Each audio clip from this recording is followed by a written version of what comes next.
আসসালামু আলাইকুম। আশা করি সবাই অনেক ভালো আছেন। ফ্রেশ কুকিং চ্যানেলের এই ভিডিওতে আপনাদেরকে স্বাগতম। আজকে আমি আপনাদের সাথে শেয়ার করব অনেক মজাদার সন্দেশ রেসিপি। চলুন শুরু করা যাক। এখানে আমি প্রথমে নিয়ে নেব 1 লিটার তরল দুধ। এবার এই দুধটাকে একটি বলক আসা পর্যন্ত ভালো করে জাল করে নিতে হবে। একটু নাড়াচাড়া করে এই দুধটাকে আমি জাল করে নেব। আমার দুধটা প্রায় জাল করা হয়ে গেছে। এবার আমি এখানে দিয়ে দেব ভিনেগার, অল্প অল্প করে দেব আর দুধ থেকে ছানাটা কাটিয়ে নেব। একবারে ভিনেগার দেওয়া যাবে না, অল্প অল্প করে দিয়ে দুধ থেকে ছানাটা কাটিয়ে নিতে হবে।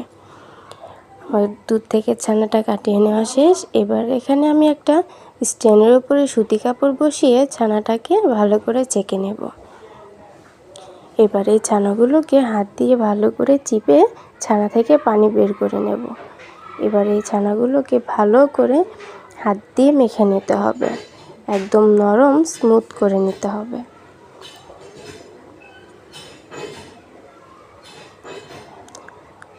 আমার ছানাগুলো মেখে নেওয়া শেষ। দেখুন আমার এই ছানাগুলো কতটা নরম আর স্মুথ হয়েছে।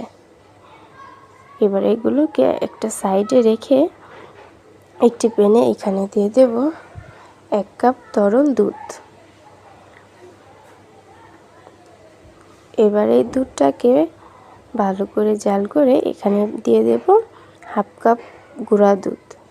এবার এই গুঁড়ো দুধটাকে আমি ভালো করে নেড়েচেড়ে মিশিয়ে নেব।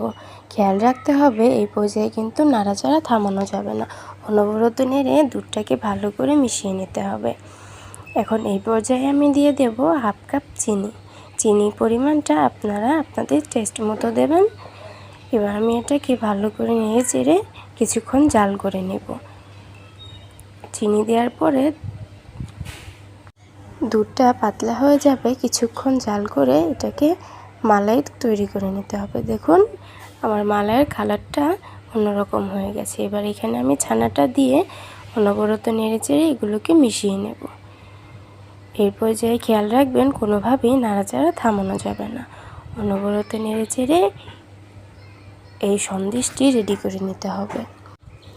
যখন এই মালাইটি প্যানের গা ছেড়ে আসবে তখনই বুঝে নিতে হবে মালাইটি তৈরি হয়ে গেছে।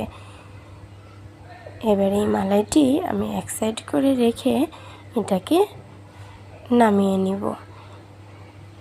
এখন এখানে একটা পাত্রে বেকিং পেপার দিয়ে দিয়েছিলাম। এখানে এই সন্দেশের পুরটি ঢেলে নেব। এবার এটাকে আমি 30 মিনিটের জন্য নর্মাল ফ্রিজে রেখে দেব। 30 মিনিট পর বের করে নিয়েছি। দেখুন আমার এই সন্দেশটি কতটা সুন্দর আর লোভনীয় হয়েছে। তো এই পর্যন্তই, আবার চলে আসবো নতুন কোনো ভিডিও নিয়ে। সবাই ভালো থাকবেন।